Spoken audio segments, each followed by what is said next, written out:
कबीरा संगत साधु की नित प्रति की जय जाय। दुर्मत दूर बहावसी देसी सुमति बता। ये साधु संगति का प्रसाद क्या है? वो दुर्मति जिसके कारण जीव अनंत काल से पुनः पुनः आकर इस संस्कृति के दुष्चक्र में पड़ता है, अपार दुख सहता है, अनेक अनेक प्रकार के कष्ट भोगता है, पर प्रयास करके भी उस दुर्मति से मुक्त नहीं हो पाता। बोले सत्संग का प्रसाद क्या है? बोले संत की कृपा से वो दुर्मति दूर होती है, सुमति प्राप्त होती है। यहां कबीर साहब कह रहे हैं कि कबीरा संगत साधु की नित प्रति कीजे जाए। दुर्मत दूर बहावसी देसी सुमति बता। और फिर आगे कहते हैं कबीरा संगत साधु की कबहु न निष्फल जाए। जो पे बोवे भून के फूले फले अघा। बड़ा सुंदर उदाहरण दे रहे हैं। कह रहे हैं साधारण बीज को यदि भून कर बोया जाए तो उसमें अंकुर नहीं होता। अगर बीज को एक बार भून दिया जाए फिर उसमें अंकुर होने की संभावना सदा सदा के लिए समाप्त हो जाती है, उसका बीजत्व नष्ट हो जाता है भून देने से। पर कबीर साहब कह रहे हैं साधु संगति ऐसी है, कह रहे जो पे बोवे भून के, कह रहे तो भी फूले फले अघाए। कहने का तात्पर्य यहां पर यह है, कह रहे अभाव से भी अगर साधु संग किया जाए कह रहे तो भी सत्संगति का लाभ अवश्य होता है। भगवान तो कहते हैं ये यथा माम प्रपद्यन्ते तांस तथैव भजाम्यहम्। जो जैसा हमारा वजन करेगा हम वैसा उसको उत्तर देंगे। पर यहां पर संत की कृपा भगवान की कृपा से भी विशिष्ट दिखाई पड़ती है। यही कल आपसे मैं कह रहा था, भगवान की कृपा विशेष है तो संत की कृपा उसमें परम वैशिष्ट है। महापुरुष तो खुले शब्दों में कहते बोले भगवान की कृपा साधारण है, संत की कृपा विशेष है। क्यों? क्योंकि भगवान तो जो मांगोगे सो देंगे, जैसे भजन करोगे वैसे तुमको उत्तर देंगे।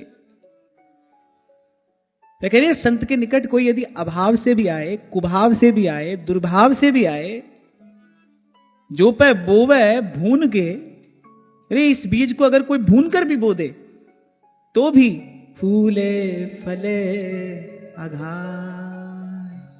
और श्री ध्रुव जी कृत स्तुति से तो ये स्पष्ट भी हो जाता है और प्रमाणित भी हो जाता है कि सर्वश्रेष्ठ उपलब्धि, सर्वोपरि प्राप्ति अगर कुछ है तो वो भगवान के प्यारे भक्तों का ही संग है। ध्रुव जी भगवान का दर्शन कर रहे हैं और प्रभु का दर्शन करते करते प्रभु से मांग यही रहे हैं, बोले प्रभु आप तो कृपा करके मुझे अपने प्यारे प्यारे भक्तों का ही संग देना। उनके मुख से आपकी कथा सुनूंगा, उनके मुख से आपके नाम रूप की महिमा सुनूंगा, आपकी लीला सुधा का पान करूंगा और इस दुस्तर संसार सिंधु को पार कर जाऊंगा। सत्संग दीजिए प्रभु। तो एक बात स्पष्ट हो गई, प्रमाणित हो गई कि सर्वोपरि उपलब्धि जो है वो सत्संगति ही है। पहले तो भगवान कृपा करें, संत मिले और फिर संत में हमारी श्रद्धा हो जाए। जैसे आपसे मैंने उस दिन पूछा था भगवान पर विश्वास है? ने कहा है। ने कहा भय और चिंता भी है? तो आपने कहा वो भी है, तो अर्थात विश्वास नहीं है। ऐसे ही श्रद्धा भी है। हम कहें हमारी संत में श्रद्धा है क्या कभी कभी दोष दर्शन भी हो जाता है? वो भी हो जाता है। श्रद्धा को दोष दर्शन नहीं होता। दोष दर्शन हो तो श्रद्धा नहीं है। श्रद्धा वही जो अविच्छिन्न हो, अखंड हो, उसमें किसी भी प्रकार का कभी अभाव न होने पाए। क्योंकि वहां ध्रुवदास जी कहते हैं कि आवत जात न जानिए जैसे छाह और धूप। ये बात श्री ध्रुवदास जी ने प्रेम के लिए कही है। कभी कभी घटे कभी बड़े, बोले उसको प्रेम नहीं कहते। ऐसे ही श्रद्धा है, ऐसे ही विश्वास है कि कभी कभी बड़े कभी घटे तो श्रद्धा नहीं है, कभी हो कभी नहीं हो तो विश्वास नहीं है। इसीलिए सेवक जी ने कहा पहली मांग है प्रथम हृदय श्रद्धा जो करे, आचार जन जाए अनुसरे। अब भाई थोड़ी घनी श्रद्धा तो हम सब लिए घूम रहे हैं, पर जैसी श्रद्धा संत में होनी चाहिए वैसी श्रद्धा नहीं है। वैसी श्रद्धा हो फिर तो काम बनने में कोई देर ही नहीं है। संत के चरण में, संत के वचन में जो हमारी श्रद्धा ही हो गई, फिर काम बनने में क्या देर है, फिर भजन में लगने में क्या बाधा है? श्रद्धा ही तो नहीं है। तो इसलिए भगवान कृपा करें, पहले तो हमको संत मिले, क्योंकि वह नारद जी कह रहे हैं महत संगस्तु, पहले तो दुर्लभ हो, वो आसानी से मिलेगा ही नहीं। महत संगस्तु दुर्लभ हो, दुर्लभ वस्तु ही तो ध्रुव जी मांग रहे होंगे भगवान से। जो वस्तु ऐसे ही सहजता से संसार में सुलभ होती, तो ध्रुव जी क्यों भगवान से मांगते? इतनी कठिन तपस्या की, भगवान का दर्शन प्राप्त किया, और भगवान के दर्शन का भी फल, भगवान के दर्शन का भी प्रसाद क्या मांग रहे हैं? प्रभु अपने प्यारे भक्तों का संग देना, आप अपने प्यारे संतों का संग हमको दो, क्योंकि यही तो दुर्लभ है, यही तो प्राप्त नहीं होता।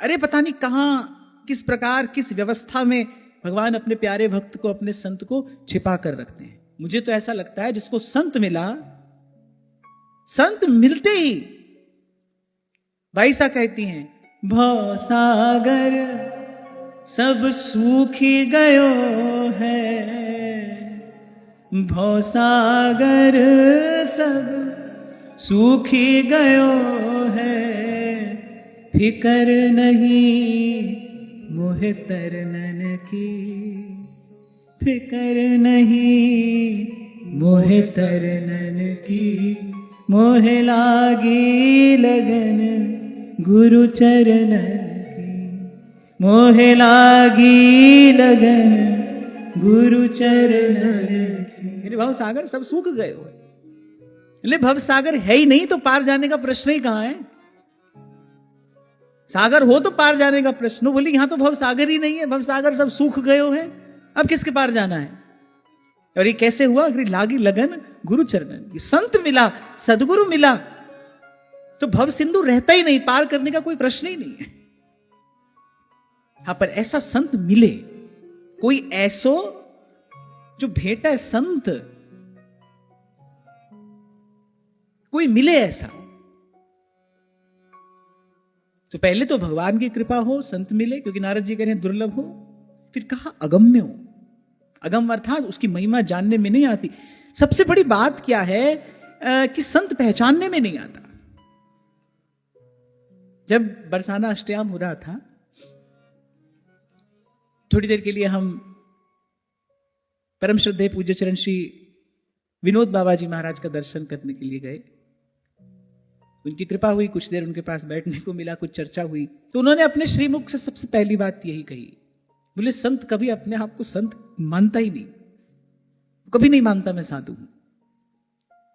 अपने आप को प्रकट करना तो बड़ी दूर की बात है, वो तो मानता भी नहीं है कि मैं साधु हूं, मैं संत हूं। तो ऐसी स्थिति में उस तक पहुंचना कैसे हो? इसीलिए गोस्वामी जी कह रहे संत विशुद्ध मिला ही परिते ही चितवत राम कृपा करी। ये साधारण प्राप्ति नहीं है भाई, ये इतना सुलभ नहीं है। तो हम जैसे मूढ़ बुद्धि संत को कैसे पहचानेंगे, जिनके पास ना अभी पूरी पूरी बुद्धि है। विवेक की बात तो बहुत दूर की, क्योंकि जब तक संत नहीं मिला तब तक सत्संग कैसे होगा, सत्संग नहीं होगा तो विवेक नहीं होगा। तो हम तो भाई वहां तक पहुंचेंगे ही कैसे? वो तो अमर फल है। जैसे ध्रुवदास जी कह रहे ना, ये तो बौना आकाश फल चाहत है मन माही, ताको एक कृपा बिना और जतन का चुना ही। संत तो वही आकाश फल है, भगवान कृपा करे तो हमारी झोली में आ पड़े, हम प्राप्त कर ले। तो पहले तो मिलेगा नहीं, मिल भी जाए तो भाई हमारे पास ऐसी बुद्धि नहीं है हम पहचान ले, तो भगवान ही कृपा करें। तो हमको थोड़ी सुधा है, हम संत की महिमा जाने पहचाने। पर यदि ऐसा हो गया, भगवान की इतनी कृपा हो गई कि संत मिल भी गया और भगवान की कृपा से हमने उसको पहचान भी लिया, फिर कहते हैं दुर्लभो अगम्यो अमोघश्च। तो ये बात यहां कबीर कह रहे हैं, कबीरा संगत साधु की कबहु न निष्फल जाए, जो पै भूवे भून के फूले फले अगाध। तो ये निश्चित हो गया भाई कि दुर्लभ वस्तु यही है। पहले मिलना संत कठिन है, फिर उसमें श्रद्धा होना और कठिन है। तो आज एक बात और स्पष्ट हो गई कि अभी हमें श्रद्धा का भी अभाव है। जो पहली मांग है इस मार्ग की, प्रथम हृदय श्रद्धा जो करे, अभी उस श्रद्धा का भी अभाव है। क्योंकि श्रद्धा पूर्वक जब संत का सेवन किया जाता है, श्रद्धा और संत का संग, ये दोनों जब मिलते हैं तब कौन प्रकट होता है? तब विश्वास प्रकट होता है, भगवान पर विश्वास होता है, भगवान की सत्ता पर विश्वास होता है। जो मांगा है संतों ने भगवान से कि मुझे भरोसा राम तू दे अपना अनमोल, विश्वास होता है, विश्वास होता है फिर भक्ति होती है, क्योंकि बिन विश्वास भक्ति नहीं। और ते ही बिन द्रमई न राम, राम कृपा बिन सुपने हूं जीव न ले विश्राम। सबसे पहले श्रद्धा, फिर संत का संग। श्रद्धा पूर्वक जब संत का संग किया जाता है तब भगवान में विश्वास होता है, जब विश्वास होता है तब भगवान की भक्ति होती है, जब भगवान की भक्ति होती है तब इस संस्कृति से मुक्ति होती है। यही बात श्री ध्रुव जी ने कही कि आप कृपा करिए, आपके प्यारे संतों का संग मिले, उनका संग करूंगा और इस संसार सिंधु से पार हो जाऊंगा। अब पूछ सकता है कोई कि आपने कहा सबसे पहली मांग श्रद्धा है, हम कहां से लाए श्रद्धा? श्रद्धा कब होती है? जब जीवन में सत्वगुण बढ़ता है, जब बुद्धि विमल होती है।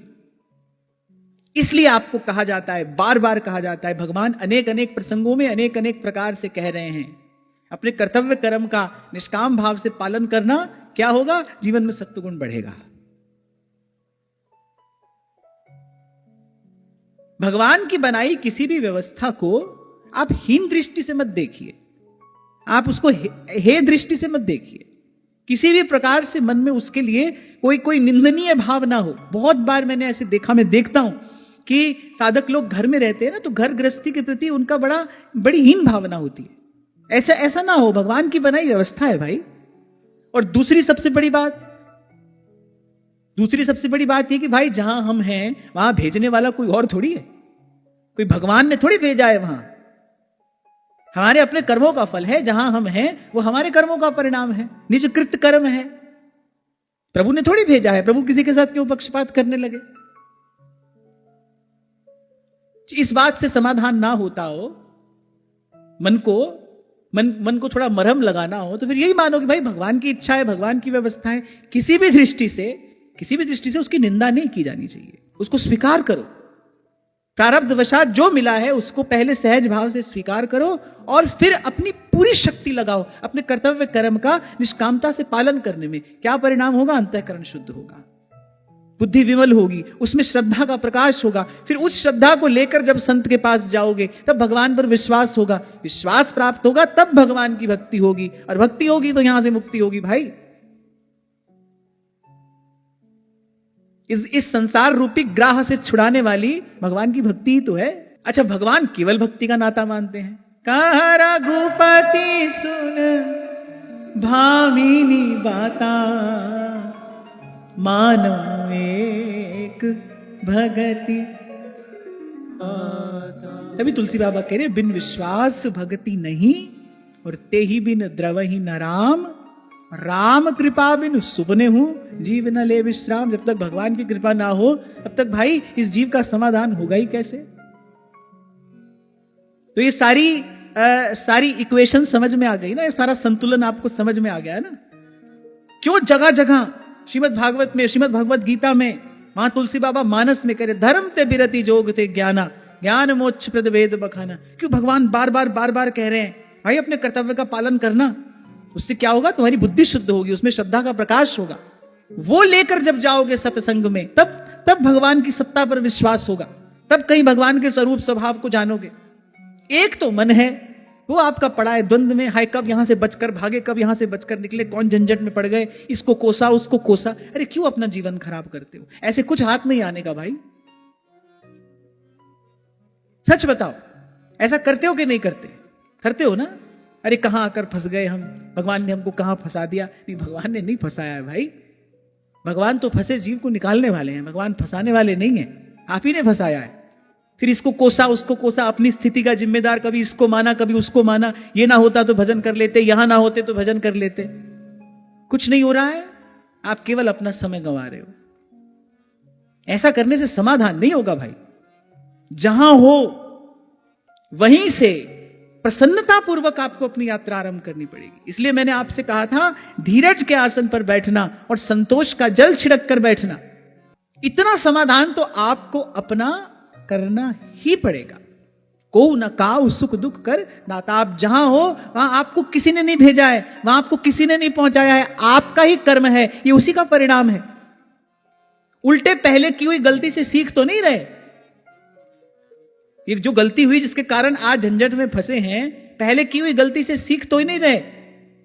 उसका उत्तरदायी किसी और को मानकर, उसका जिम्मेदार किसी और को मानकर अपने कर्म का बंधन और गाढ़ा किए चले जा रहे। इसी को कहते हैं दुर्मति। यही दुर्मति है। प्रयास तो करना चाहिए था इस बंधन से मुक्त होने का, और अपने ही हाथ से। पहले तो रस्सी ने तुमको बांध रखा है, फिर तुमने भी रस्सी को बड़ी जोर से पकड़ रखा है। दोनों ओर से बंधन है। पहले तो प्रारब्ध की रस्सी है जिससे जीव बंधा है, परबस जीव, और फिर रस्सी को आपने भी बड़ी जोर से पकड़ रखा है। मान लो कोई तुम्हारी रस्सी खोल भी दे तो भी तुम कहां छूटने दे रहे हो, तुमने ही पकड़ रखा है रस्सी को बड़ी जोर से। बड़ा बड़ा जीना मार गए ये। इसीलिए कल आपको मैंने कहा था कि धर्म के कुछ शाश्वत सिद्धांत ऐसे हैं, कोई भी युग हो, कोई भी काल हो, उन पर प्रभाव नहीं पड़ता, वो नहीं बदलते, उनमें कोई परिवर्तन नहीं होता। यही कल्याण का मार्ग है। कोई भी युग हो, सतयुग हो या कलयुग हो, पर कल्याण का मार्ग यही है। महाजनो येन गतः स पंथाः धर्मस्य तत्वम निहितम गुहायाम। जैसे गीता में भगवान कहते गहनो कर्मणा गति, ऐसे ही गहनो धर्मणा गति। धर्म की गति भी बड़ी गहन है, बड़ी सूक्ष्म है। हमारे पास इतनी बुद्धि नहीं है कि हम सारी बातों का विचार कर सकें। जैसे आज एक, कहां गए वो सब प्रश्न, एक महापुरुष ने ये अनेक अनेक पुराणों से अनेक अनेक उदाहरण उद्धृत करके हमको दिए हैं और कहा कि इस सब में विसंगति कहां है। देखो, इसमें कहीं कोई विसंगति नहीं है। दो बात है कि ये जो सब है, जो पुराणों में जो कहा गया है, ये तो अनंत भगवान की लीला है। हमारी बुद्धि कितनी क्षुद्र सी है, छोटी सी बुद्धि है। कितना दिखाई देता है इन आंखों से। कहीं खड़े हो जाओ, तुम्हारी 6x6 विजन भी हो, तो भी आखिर कितना देख लोगे। मनुष्य से ज्यादा देखने सुनने की सामर्थ्य तो पशु पंछियों की है। गीध कहां तक का देख लेता है। तुम तो रात को निकलो, 4 कदम चलोगे तो ठोकर लग जाएगी, अपने ही घर में लग जाएगी। वहां उल्लू को देखो, रात को कहां तक का देख लेता है। मनुष्य तो केवल अभिमान करता है। भाई, उसकी सामर्थ्य है कितनी? उससे अधिक सामर्थ्य भगवान ने पशु पंछियों को दी है। मनुष्य की योग्यता तो केवल एक है, संत की शरण पाकर भव से पार हो जाए, भजन कर ले। यही उसकी विशेषता है। इसके अतिरिक्त उसमें कोई विशेषता नहीं है। अगर इसको हटा दिया जाए तो फिर तो पशु पंछियों के अंदर बहुत गुण है। वो तो बेचारे मरने के बाद भी मनुष्य के काम आते हैं। तो ये जो आपने अनेक अनेक पुराणों से उदाहरण लिखकर दिए, ये सब अपने अपने स्थान पर सत्य है। काल की गति बड़ी अनंत है। एक ही स्थान पर, एक ही समय में भगवान की जाने कितनी लीलाएं इस समय हो रही। कोई एक यही सृष्टि थोड़ी है। कौन सी सृष्टि में भगवान की किस कल्प में कौन सी लीला हुई, इसका विचार हमारी अल्प बुद्धि नहीं कर सकती। इसीलिए संतों ने कहा, सार की बात कही, बोले शब्द जालम महारण्यम चित्त भ्रमण कारणम। इसी में तो व्यास जी की बुद्धि उलझी। वो 5 बैलगाड़ी पोथी की भरकर लेकर आए, कभी ये पढ़ा कभी वो पढ़ा, पर मति तो टिकाने पहुंची नहीं। उल्टा भीतर विक्षेप और हो गया। ये आपके मन का विक्षेप ही तो है जो आपने लिख कर दिया है। किसने लिखा है ये? है कोई व्यक्ति यहां पर? बाहर है, चलो बैठे रहो। ये मति का विक्षेप ही तो है। अरे एक बार नारद जी ने 2-4 किताब ज्यादा पढ़ ली तो विक्षेप उत्पन्न हो गया। सनकादिक के पास गए, बोले आपको शब्द विक्षेप हुआ है। जैसे कांटे से ही कांटा निकलता है, बोले शब्द के कारण आपकी मति में ये विक्षेप उत्पन्न हुआ है, शब्द से इसका समाधान होगा। सारे शब्द छोड़कर श्रीमन नारायण नारायण श्रीमन नारायण नारायण नारायण। श्री गुरु नानक देव जी महाराज अपनी वाणी में फरमाते हैं, इस आकाश के ऊपर असंख्य आकाश हैं और इस धरती के नीचे असंख्य पाताल हैं। कहां भगवान की कौन सी लीला हो रही है? अरे मनुष्य कोई अपनी बुद्धि से इसका पार पा सकता है? तब कहते हैं सुघर सयाने राम की बातें राम ही जाने। इसीलिए तो श्रीमद् भागवत की रचना हुई। सर्व वेदेतिहासा नाम सारम सारम समुद्रितम। यही तो नारद जी ने कहा भगवान वेदव्यास से, बोले कलयुग के मनुष्य की बुद्धि बड़ी थोड़ी होगी, वो ये सब बात पढ़ेगा तो उलझ जाएगा, उसकी मति भ्रमित हो जाएगी। आप उसको कोई सार की बात बताइए, सीधा सीधा रास्ता उसको दीजिए, इस पर वो चले और उसका कल्याण हो जाए। मैं तो ये कहूंगा भाई इससे बचे रहो तो अच्छा है। महापुरुषों ने विचार कर कहा है कि चित्त भ्रमण कारणम शब्द जालम महारण्यम। अब आपने 5 पुराण पढ़े और पांचों में एक लीला अनेक अनेक प्रकार से कही गई है, सब अपने अपने स्थान पर सही है, कल्प भेद से सभी हुआ है, इस समय भी हो रहा होगा, जाने कहां क्या हो रहा होगा। तो इसके बाद भी भाई आपको विचार करना हो तो आप करो। हमारे पास तो बड़ी थोड़ी बुद्धि है, पहले तो बुद्धि बड़ी थोड़ी है, बड़ी कम समझ है, और उस पर भी समय तो और भी कम है, बहुत गई थोड़ी रही और 100 बीती जाए। तो हम तो भाई इस सबको प्रणाम करके प्रभु की ओर देखकर यही कहते हैं, हो तेरी माया का न पाया कोई पार, कि लीला तेरी तू ही जान। ये सब प्रभु आपकी लीला, इसको आप ही जानो, हमको तो आपको जानना है, हमको तो आपको पहचानना है। आप वो जो माया और काल और त्रिगुण से परे जो आप हैं ना, तो आपको जानना चाहता हूं। अगले श्लोक में ध्रुव जी यही बात कह रहे हैं भगवान से, प्रभु मैं तो आपको जानना चाहता हूं, क्योंकि जब तक जीव आपको नहीं जानता, जाने बिन नहीं होई प्रतीति, बिनु परतीति होई नहीं प्रीति, प्रीति बिना नहीं भक्ति दृढ़ाई, जिमि खगपति जल के चिकनाई। देखो ये जो भी सब लीला हुई है, किसी भी लोक में हो रही है, ये सब लीला काल और त्रिगुण के अधीन है। बार बार आपको यही तो कहा जा रहा है कि हमको उस तत्व का भजन करना है जो माया और काल से परे है, अलग है, निरंजन है, निर्मल पावन है, हमको उसका भजन करना है।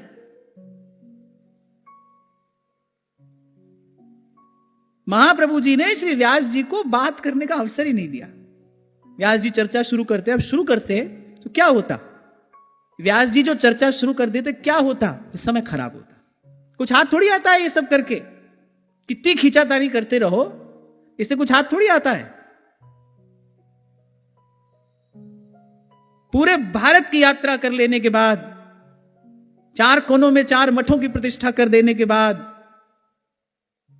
अद्वैत की स्थापना कर देने के बाद, भगवत्पाद शंकराचार्य भगवान कहते हैं, भज गोविंदम भज गोविंद गोविंदम भज मूढ़ मते भज गोविंदम। इसलिए जो भी व्यक्ति बाहर बैठा है, मैं तो आपको नहीं देख रहा, आप तो मुझे देख रहे हो ना, तो मैं तो यही कहूंगा भाई, राम सिमर राम सिमर। ध्यान रखना, बड़ी थोड़ी बुद्धि है हमारी और उससे भी थोड़ा समय है। अपनी अल्पता को जानिए, मानिए, स्वीकारिए। मैं सब जान सकता हूं, मैं सबका कारण जान लूंगा, ये केवल जीव का मिथ्याभिमान है। इसलिए मैंने कहा, कहां तक का देख सकते हो, कहां तक का सुन सकते हो, कहां तक का सोच सकते हो, बड़ा थोड़ा।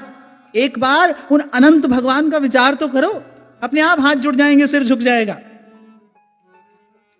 जो देख रहे हैं भगवान की लीला इन आंखों से, वो भी कहते हैं, अब मैं नाचो थक्यो गोपाल। हे प्रभु बस मुझ पर इतनी कृपा करिए, सूरदास की सबय अविद्या दूर करो नंदलाल।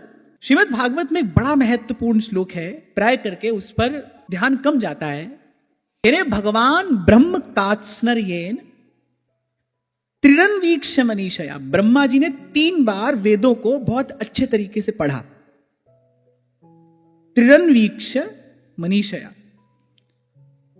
अच्छा, ब्रह्मा जी ने जब पढ़ा होगा तो ब्रह्मा जी की बुद्धि कितनी है आप सोचो। वो सृष्टि करता है, उनकी बुद्धि, उनकी मेधा, उनका ज्ञान, उनकी प्रतिभा सब अलौकिक है, भगवान ने दिया है, सीधे सीधे डायरेक्ट भगवान से मिला है, बीच में कोई नहीं है। परम तेजस्वी हैं, परम भागवत हैं, एक क्षण के लिए भी उनकी मति भगवान के चरणों से इधर उधर नहीं होती, अखंड भजन करते हैं भगवान का, और परम भागवत हैं। पहले ही भगवान से आशीर्वाद ले लिया, ठीक है आपकी सेवा तो करूंगा, पर कृपा करना मैं इसमें फंस ना जाऊं। ये बात बताती है कि ब्रह्मा जी परम भागवत भी हैं, अखंड भगवान का भजन करते हैं। उनकी मेधा, उनकी प्रतिभा साधारण नहीं है, विशेष भी नहीं है, विशेषतम है।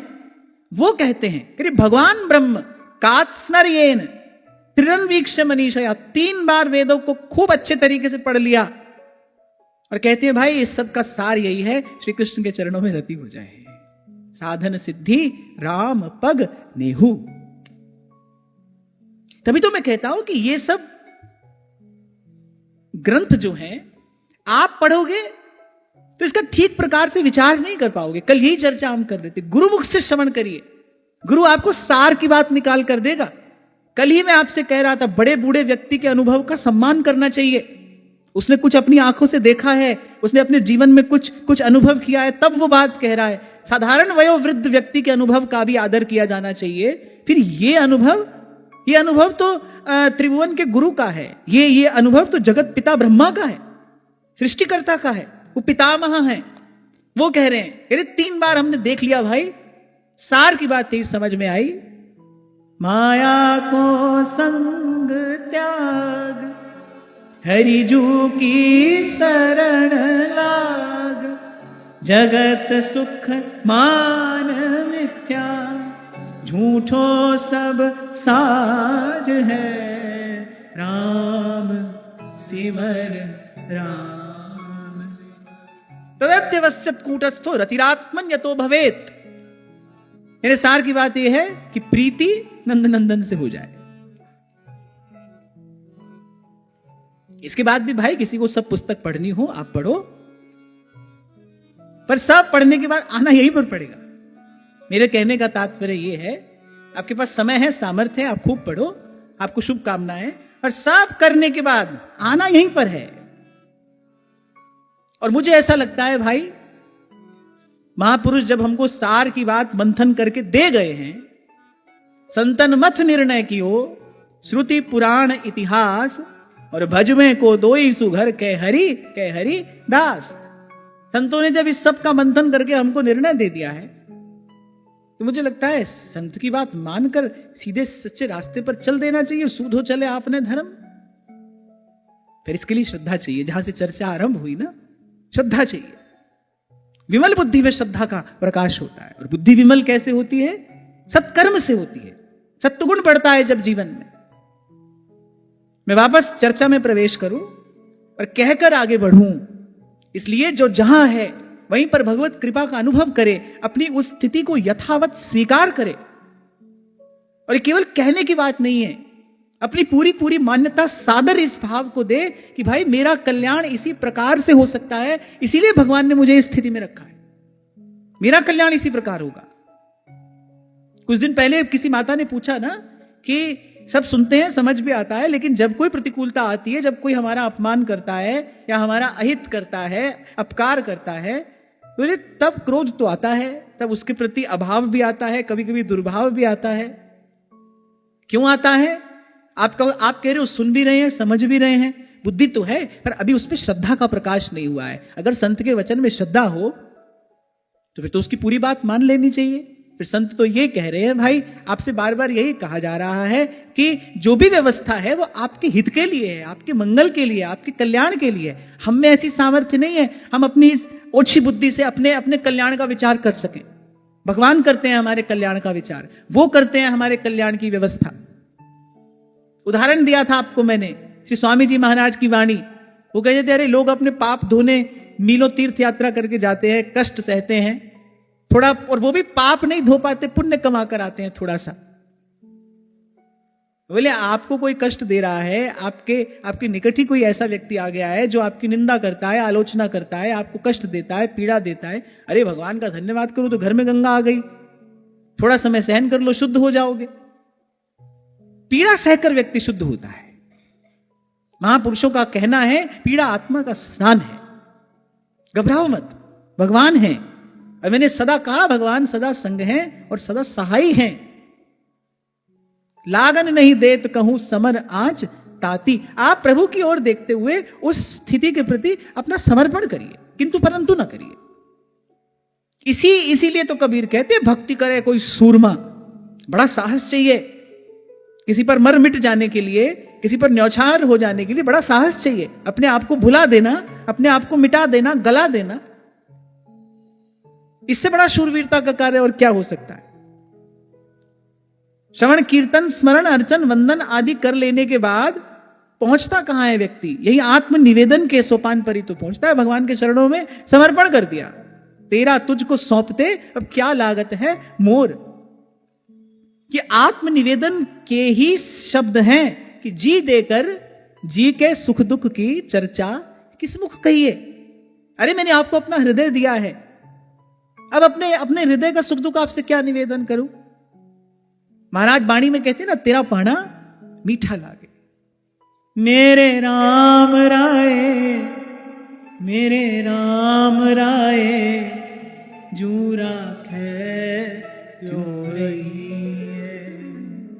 तुध पावे ता नाम जपावे, सुख तेरा दिता लइए, सुख तेरा दिता लइए। जू राखे त्यों रही। तो सत्कर्म से आरंभ होने वाली ये यात्रा आपको कहां ले जाएगी? मुक्ति तक। सत्कर्म से बुद्धि शुद्ध होगी, बुद्धि शुद्ध होगी तो उसमें श्रद्धा का प्रकाश होगा। उस श्रद्धा को लेकर जब आप संत और सत्संग का सेवन करेंगे तो भगवान का विश्वास होगा, भगवान के स्वरूप का अनुभव होता है, तब भगवान पर विश्वास होता है। भगवान पर विश्वास होगा, उस विश्वास से युक्त जब आपकी भक्ति होगी तब कृपा का अवतरण होगा, उस भक्ति से इस संसार से मुक्ति होगी। यहां ध्रुव जी ने एक प्रकार से ये छोटी सी बात कहकर सब कह दिया। कितना भी भारी भरकम ताला क्यों ना हो, चाबी तो छोटी सी होती है। ताले जितनी चाबी थोड़ी होती है, चाबी तो छोटी सी होती है। समझने की बात तो छोटी सी होती है, सार की बात बड़ी थोड़ी सी होती है। लेकिन उस सार की बात को समझने के लिए जैसी बुद्धि चाहिए वो सबके पास नहीं होती। सूक्ष्म बुद्धि चाहिए, सूक्ष्म बात का, सूक्ष्म वस्तु का, सूक्ष्म तत्व का विचार करने के लिए। और ये सारा काम बन जाता है कैसे? संत के पास पहुंचकर। इसलिए ध्रुव जी ने कहा, प्रभु हमको यही आशीर्वाद दे दीजिए, आपके प्यारे भक्तों का, संतों का संग हमको मिले। जैसे वहां कागभूषुंडी जी ने, भगवान ने अनेक अनेक प्रकार की वस्तुएं देने के लिए कही, कागभूषुंडी जी ने कहा, प्रभु आपने बड़े अद्भुत अनमोल रत्न देने की बात मुझे कही है, पर आप मुझे इन सब रत्नों की खान दे दीजिए। भक्ति स्वतंत्र सकल गुण खानी, आप मुझे इन रत्नों की खान ही दे दीजिए ना। मेरी जब इच्छा होगी मैं जो चाहूंगा सो पालूंगा, आप मुझे अपनी भक्ति दीजिए। ऐसे यहां ध्रुव जी ने कहा, प्रभु अपने संतों का संग दे दीजिए, अपने प्यारे भक्तों का संग हमको दे दीजिए, हम सब पालेंगे वहां से। फिर उसके बाद आपको कभी परेशान नहीं करेंगे, फिर उसके बाद आपके पास कभी याचना करने नहीं आएंगे। क्यों?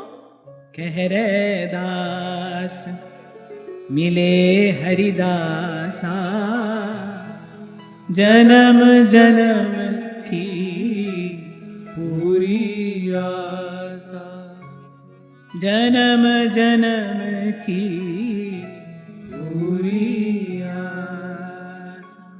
आगे श्री ध्रुव जी कहते हैं, तेन स्मरन्त्यति तरां प्रियमीश मर्त्यं,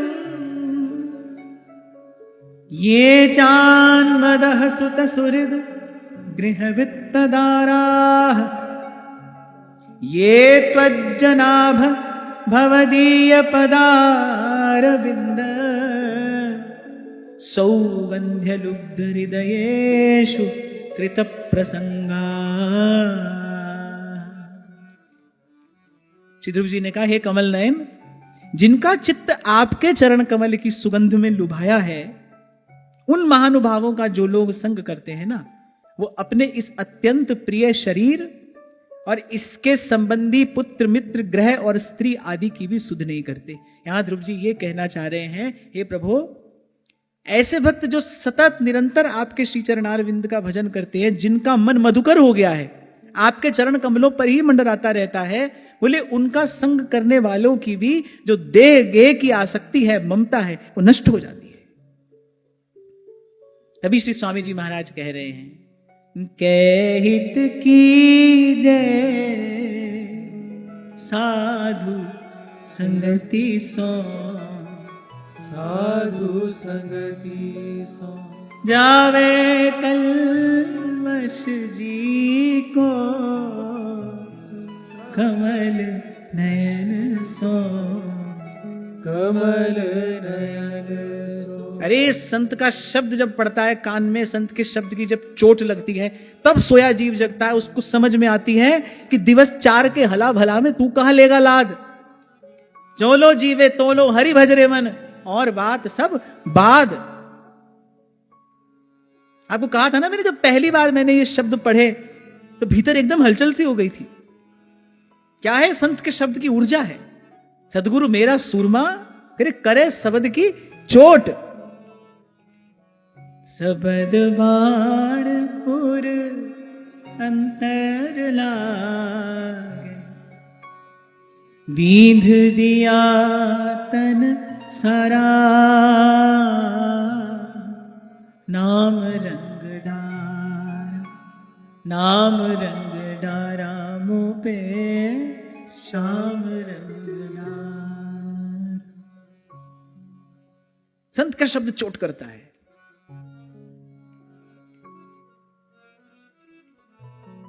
एकदम से लगता है जीव को, अरे क्या कर रहा था मैं, कौन रास्ते पर जा रहा था। जैसे चलते चलते कभी कभी व्यक्ति गलत रास्ते पर चला देता है अपनी गाड़ी, बड़ी दूर निकल जाता है, फिर आगे एक साइन बोर्ड आता है, उस पर नजर जाती है, उसको लगता है अरे गलत रास्ते पर आ गए, तत्काल वहां से मुड़ता है। ऐसे ही संत का शब्द जो है ना, गाड़ी तो गलत रास्ते जा ही रही है, संत का शब्द कान में पड़ता है और जीव को सुध आती है, अरे कौन रास्ते जा रहा था। फिर वहां वो रुकता है, फिर वहां से मुड़ता है, फिर सतपथ दिखाई पड़ता है, फिर पांव धरता है उस पर। और फिर ये जो सबसे सबसे सबसे प्यारा तो कौन है? अपना शरीर है। फिर शरीर के नाते जो है वो प्यारा है। तो ये देह और गेह की जो ममता है, कि भाई ना कहने वाले की जाती है ना सुनने वाले की जाती है। ये तो जिस पर बरसती है साधु की कृपा, जिसके अंतःकरण में संत की कृपा का अवतरण होता है, वो मुक्त होता है इससे। आप देखो, कल भी आपको मैंने संकेत किया था, ध्रुव जी भगवान का दर्शन कर रहे हैं, इसके बाद उनको क्या भय है क्योंकि भगवान की माया बड़ी प्रबल है। सूरदास जी स्वयं कह रहे हैं, सत्संग में जब तक रहे तब तक मन टिका रहता है, फिर जैसे जाते हैं संसार में, फिर वही मन की चंचलता, फिर वही विक्षेप। तो भगवान का दर्शन हो गया, फिर भी कहने पूर्ण रूपेण सुरक्षित हम कहां होंगे, जब प्रभु आप हमको संतों के चरणों में पहुंचा दोगे। इसीलिए आपसे कहता हूं, जैसे बालक माता के आंचल की छांव में सुरक्षित होता है, ऐसे शिष्य जो है वो गुरु के पांव में सुरक्षित होता है। वहां पहुंच जाए फिर सुरक्षित है। फिर तो संत सबद लग उतरे पार, फिर बच जाता है वो, भगवान की माया से बच जाता है। गुरु नहीं बनने देता उसको काल का ग्रास, जीते जी उसको मुक्त करता है। हम ना मरे मरी है संसारा, हम ना मरे मरी है संसारा। कबीर साहब तो कहते हैं, कबीरा बन बन में फिरा, अरे ढूंढ फिरा सब गांव, बोले बन बन डोला सब तीर्थ देखे। कबीरा बन बन में फिरा, ढूंढ फिरा सब गांव, हिरे राम सने ही जन मिला तब भा पूर्ण काम। प्रभु से प्यार करने वाला एक जन मिला तो कार्य की सिद्धि तो तभी हुई, नहीं तो मथुरा काशी द्वारका हरिद्वार जगन्नाथ। अनुभवी संत कह रहे हैं ये बात, कह रहे मथुरा काशी द्वारका और हरिद्वार जगन्नाथ, साधु संगत हरि भजन बिन करे कछु ना आवे हाथ। घूमो भटको और अटके रहो यहीं पर जब तक राम सने ही जन नहीं मिलेगा, जब तक प्रभु का प्यारा कोई जन नहीं मिलेगा, तब तक यहां से मुक्ति नहीं है। और वो मिला करे जन्म जन्म की पूरी आशा, वो मिला तो कबीर गाता है, हम ना मरे मरी है संसारा, हम ना मरे मरी है संसारा। हमको मिला जिया मन हारा, हमको मिला जिया मन हारा, हम ना मरे मरी है मरे बहिर्मुख साधु जीवे, मरे बहिर्मुख साधु जीवे, भर भर नाम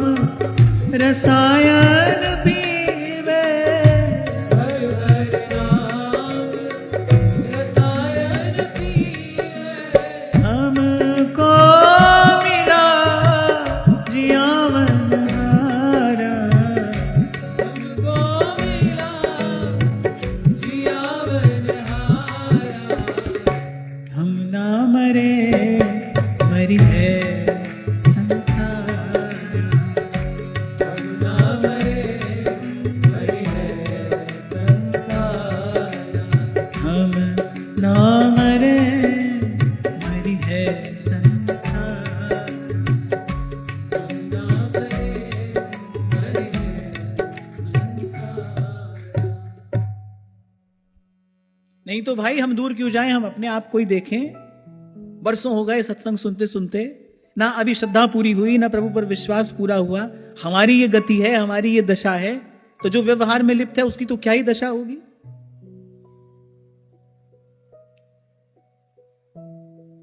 इसलिए भाई मांगने योग्य वस्तु भी यही है, प्राप्त करने योग्य वस्तु भी यही है। हो मांगू संतन रहना, मैं नाही किसे का देना। जो सर्वथा निष्काम चित्त है, कबीर स्वयं कह रहे हैं मेरा मन कितना निर्मल है, कह रहे जैसे गंगा नीर। इस सृष्टि में जो सबसे पवित्रतम वस्तु है वो श्री गंगा जी का जल ही तो है, भगवान का चरणामृत है। त्रिलोकीनाथ भगवान शंकर सदा उसको अपने मस्तक पर धारण करते हैं, पवित्रतम वस्तु है। और कबीर जी कह रहे हैं कि ऐसे ही मेरा मन निर्मल है। कबीरा मन निर्मल भया जो गंगा का नीर, ऐसे ही मेरा मन निर्मल है।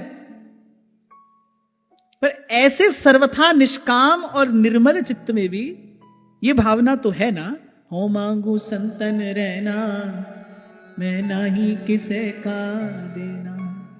ये प्रभु संतों का संग आप हमको सदा दीजिए। यहां कबीर जी तो कह रहे हैं, कबीरा संगत साधु की नित प्रति की जय जा। भाई एक भी दिन हमारा इसके बिना काम नहीं चलता।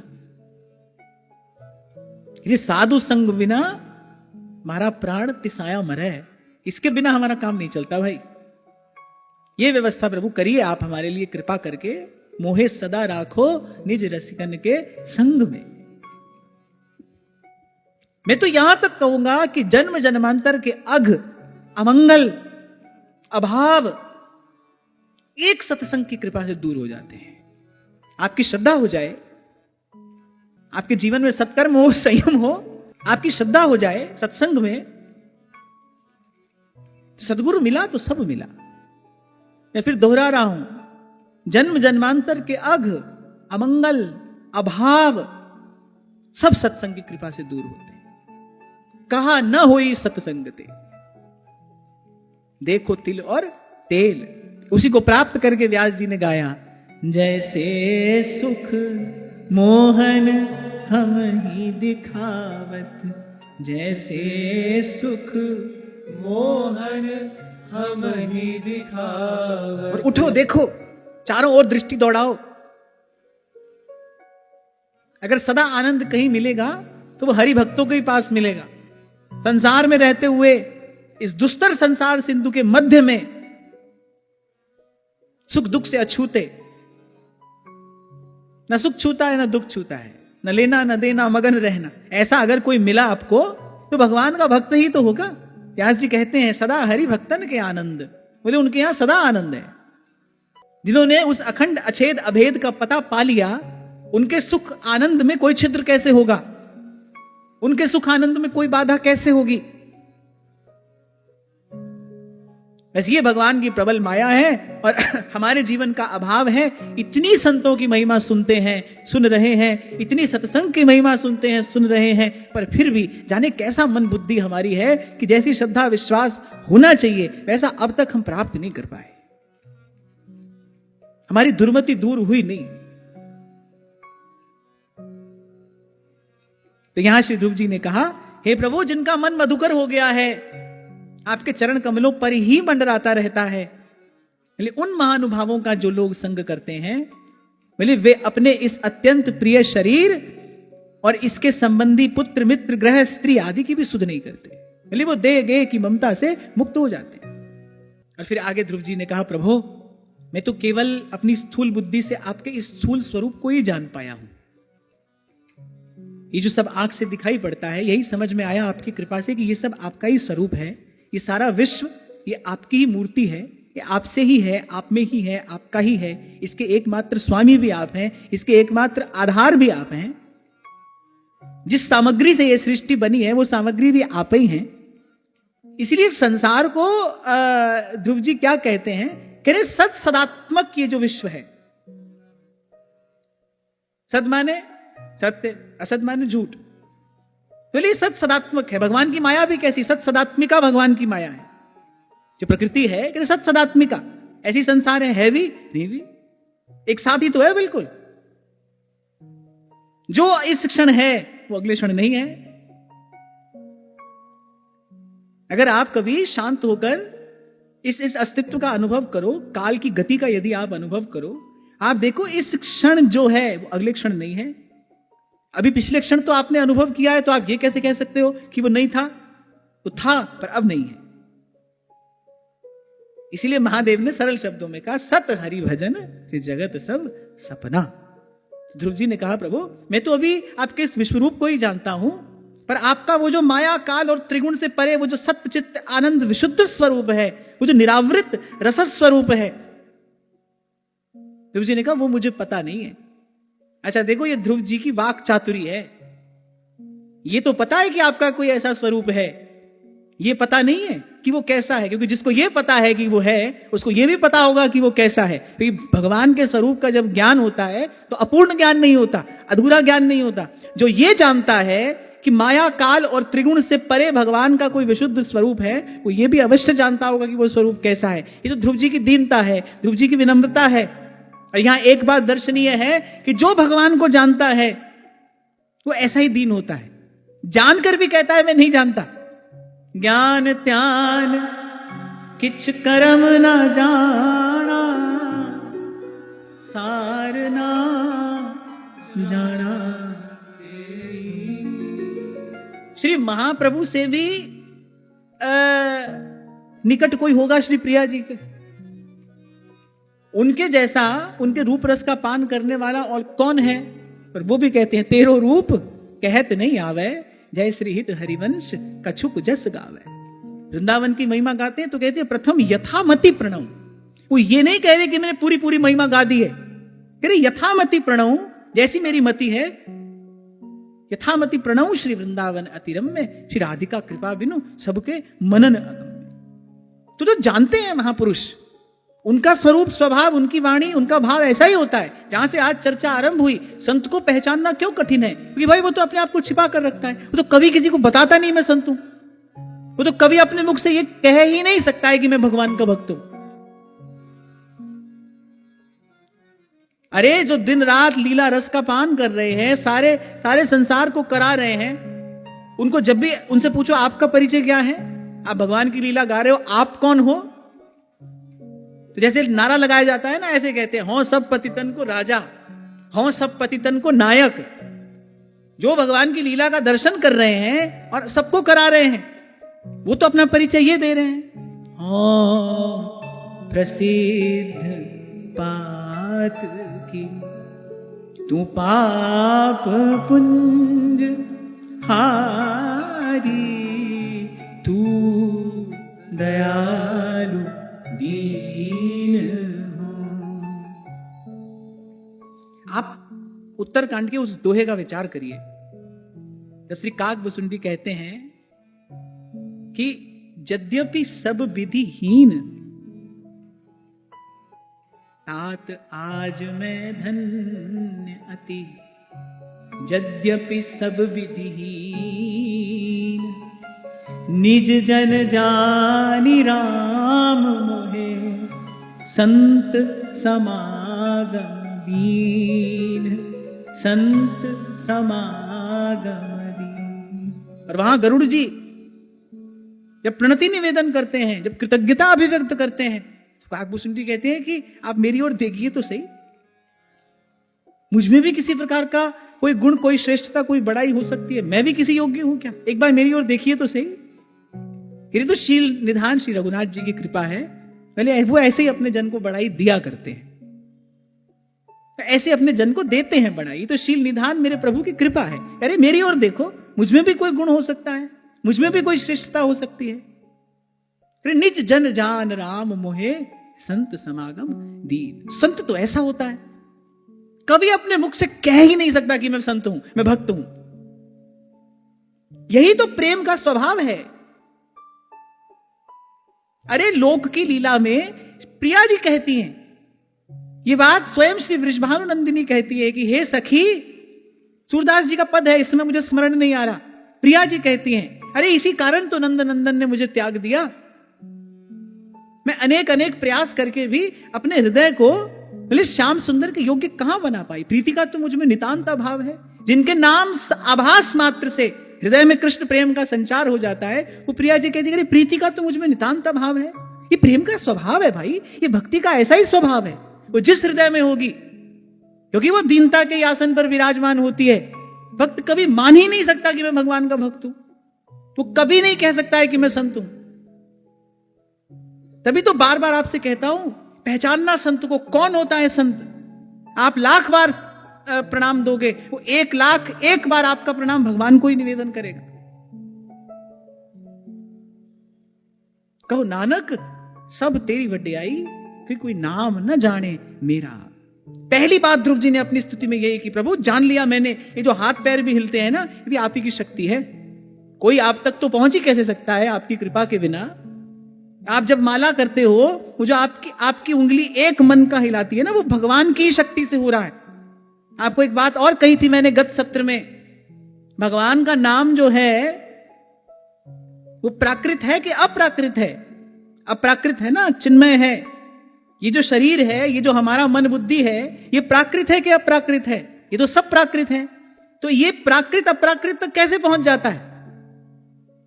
ये हार्ड मास का पिंड, ये स्थूल बुद्धि और ये विषय वासना में लिप्त मन, ये उस सच्चिदानंद तक कैसे पहुंच जाता है? ये नहीं पहुंचता, वो आते हैं। इसी को अवतरण कहते हैं, कृपा का अवतरण। जो भगवान नाम जप रहा है उस पर भगवत कृपा का अवतरण हुआ है। नाम के रूप में भगवान आकर उसकी जिह्वा पर विराजमान हुए। तभी संत कह रहे हैं तू तो पावे ता नाम जपावे। कह रहे मैंने नहीं जपा, आपने जपाया। अण बोलत मेरी बिरथा जानी, अपना नाम जपाया। कह नानक गुरु बंधन काटे, बिछरत आन मिलाया। बड़ी सूक्ष्म दृष्टि से देखा महानुभावों ने, सूक्ष्म बुद्धि से संत विचार करते हैं कि मैला कुचैला शरीर, विषय वासना में लिप्त मन, स्थूल बुद्धि, जड़ बुद्धि, अशुद्ध अंतःकरण, किसी भी प्रकार से हमारी पहुंच भगवान के नाम तक कैसे हो सकती है? इसीलिए श्री ध्रुव जी ने अपनी स्तुति में पहली बात कही, योऽन्तः प्रविश्य मम वाचमिमां प्रसुप्तां। बोले आपने प्रवेश किया और मेरी वाणी जगी। संजीवयत्यखिल शक्तिधरः स्वधाम्ना। सबसे पहले यही समझ में आया। बोले ये तब भी मैंने नहीं किया, आपने कराया है। ये जो मेरे हाथ पैर भी हिल रहे हैं ना प्रभु, आपकी शक्ति है। जैसे ही तार टूट जाता है, मृत पड़ जाता है ना शरीर। आपको एक उदाहरण दे रहा था मैं 2 दिन पहले। ये सब एसी यहां पर लगे हैं, अब लगे रहें। अगर ऊर्जा का ही संचार ना हो तो क्या कर सकते हैं? कुछ भी नहीं। ऐसे ही क्या कर सकता है जीव? वो सर्वथा असमर्थ है। भगवान सर्वसमर्थ है, जीव सर्वथा असमर्थ है। पर बस जीव स्वबस भगवंता। इसलिए जो कहते हैं ना जीव और ब्रह्म एक है, वो एक भी है। वो एक भी है पर भिन्न भी है। वैष्णवाचार्यों ने यहीं आकर शंकराचार्य के सिद्धांत को परिष्कृत किया। मैं ये नहीं कह रहा हूं खंडन किया, क्योंकि एक भी है। वैष्णवाचार्यों ने आकर श्री शंकराचार्य जी के सिद्धांत को परिष्कृत किया कि नहीं भाई, एक भी है पर भिन्न भी है। जीव अल्प है, परमात्मा भूमा है। ये क्षुद्र है, वो महत है। ये भेद भी है। और ये भेद इस सृष्टि में भी दिखाई पड़ता है। कहीं पर हम सब लोग एक भी हैं पर हम सब लोग अलग भी हैं। हम एक भी हैं पर हम अलग भी हैं। प्रकृति ने कहीं हमें भिन्न भी तो बनाया है, उस भिन्नता को भी हमको स्वीकार करना पड़ेगा। मैं कई बार एक उदाहरण देता हूं। एक माता पिता से 2 संतानें उत्पन्न होती हैं। दोनों की रुचियां, स्वभाव, वृत्तियां, उनका भाग्य, प्रारब्ध सब अलग होता है। वो एक भी है पर वो भिन्न भी है। तो ये जो हो रहा है कि तेरी सत्ता से हो रहा है। सबसे प्रथम अनुभव दर्शन होते ही, जैसे ही ध्रुव जी को ज्ञान प्राप्त हुआ, भगवान ने अपने उस नाद ब्रह्ममय शंख का स्पर्श कराया, जैसे ही ज्ञान उत्पन्न हुआ, सबसे पहली क्या बात समझ में आई? जो कुछ किया सो तुम किया। पहली बात, मैं कछु किया नाई। अब जब मैंने किया ही नहीं, मैं करने वाला हूं ही नहीं, ना मैं कर रहा हूं ना मैं कर पाऊंगा, फिर मैं इसका श्रेय कैसे ले सकता हूं?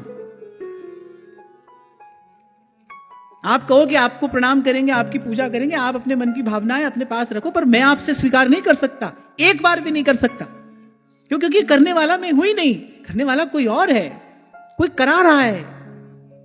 और जब ज्ञान होता है गुरु की कृपा से, तो सबसे पहली बात यही समझ में आती, नहीं भाई हम नहीं कर रहे, तो कोई करा रहा है। और यही उसकी महती कृपा है कि उसने सत् कार्य में, उसने शुभ कार्य में, उसने अपने कार्य में हमको निमित्त बनाया।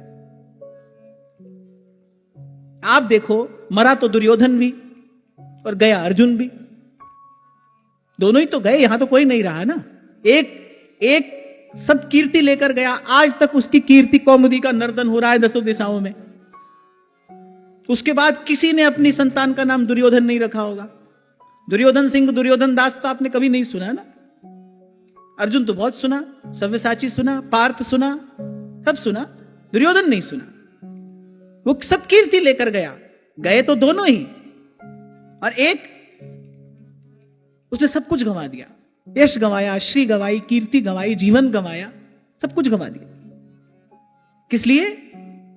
एक भगवान के कार्य में निमित्त बना, एक भगवान के सामने खड़ा है, भगवान के विरोध में खड़ा है, और एक भगवान के कार्य में निमित्त बना है। देखो भाई, आए हैं सो जाएंगे, हम भी आज हैं कल नहीं रहेंगे, जाना तो है ही। जीवन की सफलता, सार्थकता इसमें है भाई भगवान के कार्य में निमित्त बन जाओ ना, प्रभु के कार्य में निमित्त हो जाओ। प्रभु का कार्य तो यही है कि बुझा हुआ दीप जलाइए। आपको किसी का कल्याण नहीं करना है। प्रभु ये नहीं कहते कि भाई जाकर सबका कल्याण करो, करिए आत्म कल्याण। यही परम धर्म है, अपना कल्याण करिए। क्योंकि दिया जल जाने के बाद उसको 10 दिशाओं में जाकर प्रकाश का प्रसार नहीं करना पड़ता। प्रकृति की ऐसी व्यवस्था है, प्रकृति की ऐसी व्यवस्था है, वो जो वायु है वो दिए के प्रकाश का प्रसार कर देती है, वही उसका विस्तार कर देती है। हमको तो केवल अपना बुझा हुआ दीप जलाना है, यह प्रभु का कार्य है, इसमें हमको निमित्त बनना चाहिए। मैंने कहा ना, ये जो आप माला करते हो, ये जो उंगली हिलती है ना, जो एक मन का हिलाते हैं हम, वो भगवान की शक्ति है। जिह्वा पर भगवान का नाम आ रहा है, वो भगवान की ही कृपा है। हम तो केवल उपकरण बने हैं, हम तो केवल निमित्त बने हैं। ये भगवान की कृपा है कि भगवान ने इस कार्य में हमको निमित्त बना लिया। नहीं तो पूछता हूं मैं कई बार आपसे, कोई झंझट नहीं है, कोई कष्ट नहीं है, जेब से कुछ खर्च नहीं होता, क्यों नहीं करता जीव भगवान का सुमिरन? क्यों नाम जप नहीं करते? क्यों बार बार विस्मृति हो जाती है भगवान की? हर प्रकार से सुख शांति तो मिलती है भगवान के भजन से, सब जानते हुए भी कोई क्यों नहीं करता? यमे वैश्य वृणुते तेन लभ्य। अरे भक्त का मस्तक तो उठता ही नहीं, वो तो भगवान के चरणों से उठेगा ही नहीं, क्योंकि वो जानता है करता एक ही है भाई। जैसे देखो यहां पर जपुजी साहेब से कैसा साम्य प्रकट हो रहा है। श्री गुरु नानक देव जी महाराज को भी जब साक्षात्कार हुआ, पहली बात उन्होंने अपनी स्तुति में क्या कही? करता। हे प्रभु, करता आप हैं, मैंने तो जो पाया है, पहले आप गुरु होकर आए, आपने ज्ञान दिया, मैंने साधन किया, जो पाया है गुरु प्रसाद। पहला शब्द कहा करता, अंत में कहते हैं जो पाया गुरु प्रसाद। यहां ध्रुव जी भी पहली बात भगवान से ज्ञान प्राप्त होने के बाद यही कह रहे, प्रभु आप करता है, करने वाले आप हैं। जब आप ही हैं तो भाई फिर हमारी पूजा किस लिए होगी? क्यों होनी चाहिए? इसलिए जो करा रहा है, मैं बड़ी विनम्रता पूर्वक कह रहा हूं भाई, क्योंकि ग्रंथ की ओर देखें तो सच्ची बात कहनी भी पड़ती है, अपनी ओर देखे तो डर लगता है। अपनी ओर देखो तो डर लगता है ना, क्योंकि भाई अभी दूर नगरी चलकर जाना है और भूल कभी भी किसी से कहीं भी हो सकती है। और मुझे लगता है कि डरते ही रहना चाहिए, यही डर ही डरप हरिवंश हित। परंतु जो कहता है, जो मानता है कि मैं भगवान का भक्त हूं, मैं साधु हूं, मैं संत हूं, कहीं ना कहीं वो भगवत कृपा के अभाव में अभी अज्ञान में ही पड़ा है। कि ज्ञान का आलोक होते ही सबसे पहली बात ही यही समझ में आती है, तुद आगे। हे सर्व समर्थ स्वामी, आपसे हम केवल प्रार्थना कर सकते हैं, जी जंत सब तेरा, कहु नानक सब तेरी वड्याई, कोई नाम जाने मेरा, कोई नाम न जाने मेरा। ऋषभ जी ने कहा प्रभु आपके उस स्वरूप का तो हमको पता नहीं है, अपनी स्थूल बुद्धि से, स्थूल दृष्टि से ये जो मैं देख पा रहा हूं, बस मैं इसी को प्रणाम करता हूं। और श्री ध्रुव जी ने आगे एक और बात कही, अच्छा देखो, पहले कहा कि मैं जानता नहीं, फिर अगले श्लोक में कह रहे हैं अपने मुख से, कल्पांत एतदखिलं जठरेण गृह्णन् शेते पुमान् स्वदृगनन्त सखस्तदङ्के यन्नाभि सिन्धुरुः काञ्चन लोक पद्म गर्भेद्युमान् भगवते प्रणतोस्मि तस्मै। अरे ध्यान से सुनना, पहले कहा कि मैं जानता नहीं।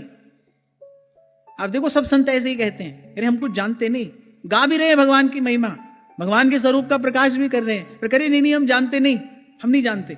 अभी कहा नन्हा सा बालक ही तो स्तुति कर रहा है।